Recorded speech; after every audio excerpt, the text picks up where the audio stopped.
So on Tuesday, I'd mentioned a polyphonic style that deals with consonance and dissonance, and with the arrival of the motet, I want to situate this in the tradition of musica that I talked about earlier. All caps musica, right? So music in the medieval era was often called ars combinatoria, or the art of combination. Whoa, I don't know what it just did to my writing there. I guess my handwriting is so bad. Let's just make a new note. I don't know how to do that. There we go. Ars combinatoria,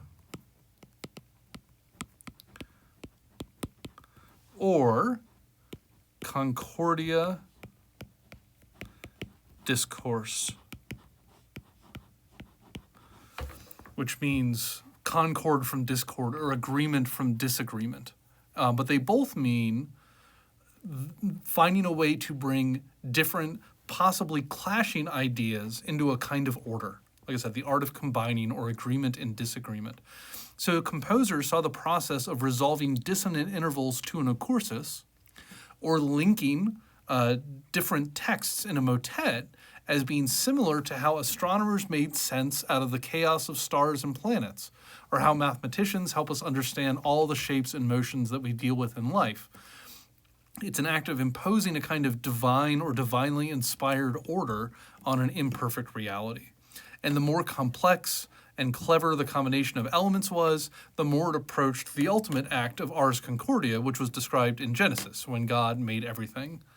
And so we can see in the next example from the anthology, on page 113, how they tweaked the original even more. So the composer here wrote an entirely new melody for the discant part, for the duplum, or motetus, as it is called. And he extended the original by repeating almost the entire tenor voice twice. So if you actually scroll down a little bit and see this down here, where it says 2, you can see that is a repetition of the tenor. Compare it to this stretch here, and then look down here and compare. Same bit. So he runs it through twice so he could do even more. And then the last example that the anthology gives you, that's not what I want. This one here is even more complicated. It's clever. It uses only part of the tenor,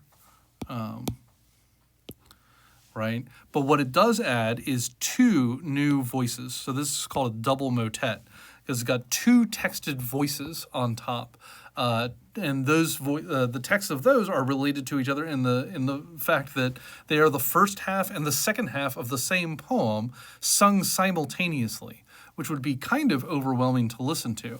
And it's not just that, but if you actually we kind of zoom in and look at particular moments like this, the very first bit of text, and then in measure 4, this here, and in measure 7, this here, and in measure 8, these here, measure 9. What I'm circling in measure 15 is the way that the composer managed to line up certain sounds, the S over here, the day here,